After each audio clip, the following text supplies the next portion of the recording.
I'm David Moose, and I farm near Auburn, Illinois. I grow 800 acres of corn and 600 acres of soybeans. I started farming in 1976 with my father. In 1985, we converted to no-till.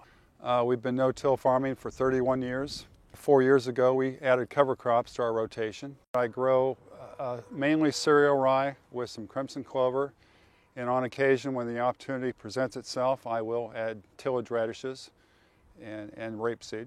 I got into cover crops initially to build more organic matter in my soil that no-till has not done over the years.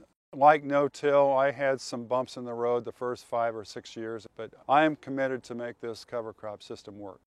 What we've got right here is we've got some cereal rye drilled at about 1 inch deep.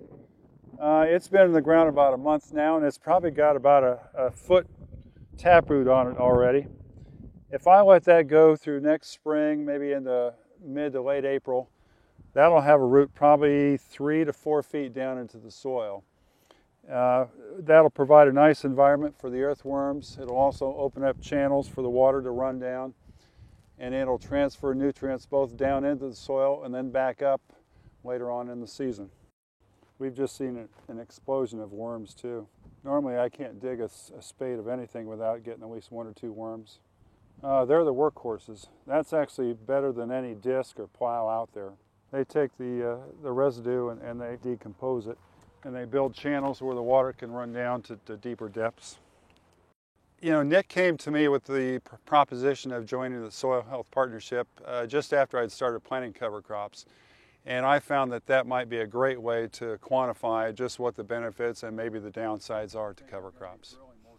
It's very important what we do on our land, because I think very soon there's going to be several rules and regulations that are going to apply to us and what we do in effect to what goes in that watershed. You know, people ask me if I make any money doing all these different practices that I do, and I say most certainly. I mean, I'm not losing soil, I'm building soil, I'm getting by with less labor and less equipment. I figure we put about $25 to $30 per acre into cover crops. The first year we probably realized some benefits through the extra root growth and soil tilth.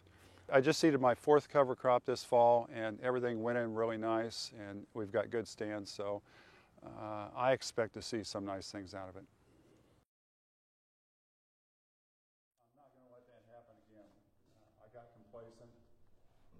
Tim and I both have been out already spraying burn down for next spring to try to get ahead of some of these resistant weeds, mainly mare's tail. So what you're going to see out there, I've got about a 45-pound rate of cereal rye and about a 10-pound rate of crimson clover.